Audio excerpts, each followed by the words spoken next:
Y'all, Wizard101 just released a bunch of teasers with some gigantic implications. In today's video, we're going to be talking about all of the upcoming changes to both Shadow Enhanced spells and the Scion for life. I think this might be an update that affects the life school more than literally any other school, so let's jump right into it. When we're talking about Shadow Enhanced spells, I would say the most used Shadow Enhanced spell in Wizard101 for life anyways is Hungry Caterpillar. And what you see on your screen is what they're going to be doing to Hungry Caterpillar when the next update goes live. Now, there's some major takeaways. If you're a PvE player, it doesn't look like they're adding spell elements for the Darkmoor spell specifically, so you won't be able to access more damage for these right now. I'm gonna assume this will be a part of a future update, but the real story is for the PvP allowed version. And y'all, this one is no joke.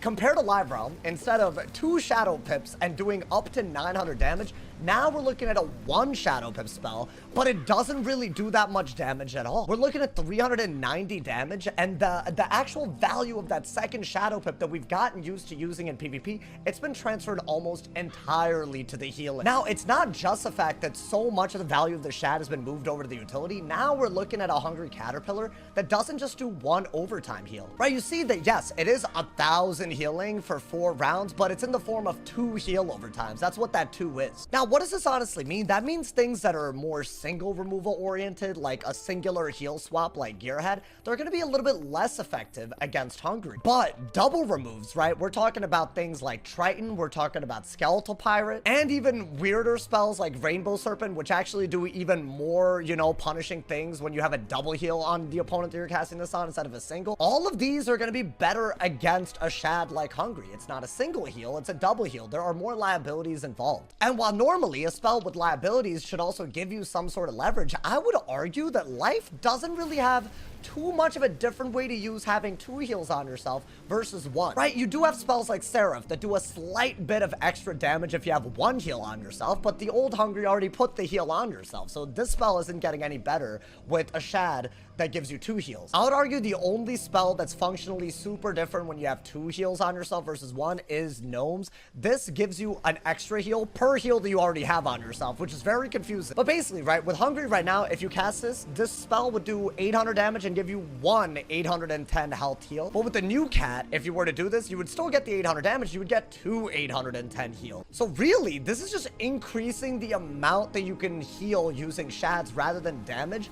But if you're going against someone with good heal counters, this is a much worse spell than it currently is in Live Realm. I think this is a really easy passive source of damage if you just happen to last long enough to get 2 Shads, which is something that life can easily do. So it's very, very good against low res or even low HP schools as a finisher. I would argue this is one of the best spells against Mythfire and Storm if you're on a life. So now, I do think life will have to take more risks having heals on themselves, and will have to find other sources of damage simply off of this 1 change. As if all of this wasn't enough, this is what they're going to be doing to Wings of Fate, which I would argue is the second most used life Shad. And there is a lot to talk about here as well. The top hat is a beautiful move for PvE. I would argue this is one of the best support spells ever. Amazing shield breaker. This is a heal that literally affects everybody on the field. I think 800 damage and 800 healing with an AoE, I would argue this is actually one of the best support spells in the game, and now it's just getting better because you can get spellmans to upgrade it. But the bottom path, y'all, this is what I meant by big implications. Y'all might notice the new symbol that's on this life spell that's normally not on any life spells. These are bomb damage overtime. The bottom path, the one that's allowed in PvP, it's an overtime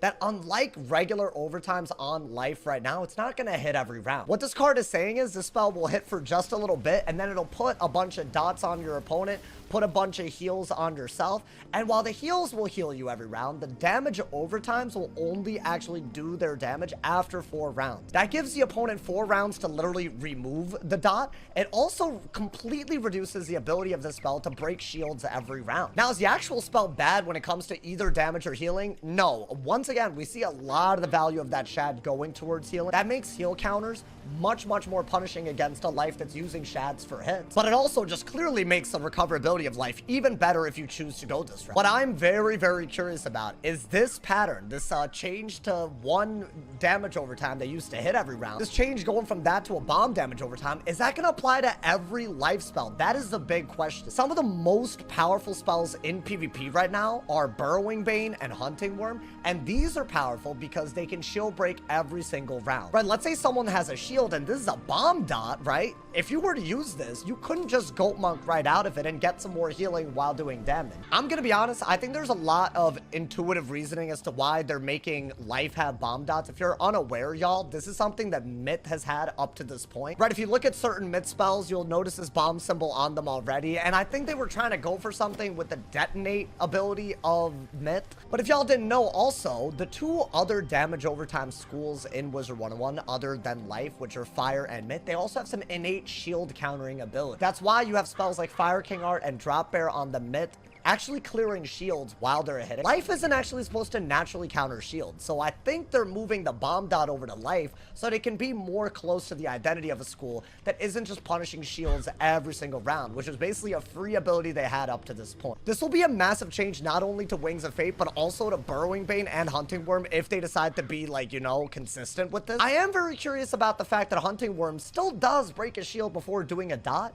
In my opinion, I don't mind if they don't change the value of the damage on this, but I think very similar to Burrowing Bane, since this isn't like a shad spell or anything, it shouldn't have that initial shield break like Wings. That's just my opinion. I think if they're really trying to go ham with this and actually, like, you know, give life a reason to go and emit their fire to actually counter shields, that's the best way to do it. Don't give them innate shield breaking with any spell, because every other school has limitations. Why does life get free stuff? Now, as if all of this isn't going to change the school identity of life, there is yet another spell teaser for life that I also think is going to change the school identity of life, or at least fill it up a little bit more. What you see on your screen is what they're going to be doing to Yamasu. Now, like the other Mirage spells, and this used to be a divide spell, but now it's a selective targeting spell. A few people were confused in the last video when I talked about this. Just to clarify, selective targeting is very similar to dividing. You could either choose to have one target or multiple, but the thing about selective targeting is it's not a linear degradation in terms of the damage, right? If you have two targets, the spell is not doing half of the value. I want to say it does like 3/4, so the drop off is just less. This might be the update where enchants on selective targeting spells also work, which will actually make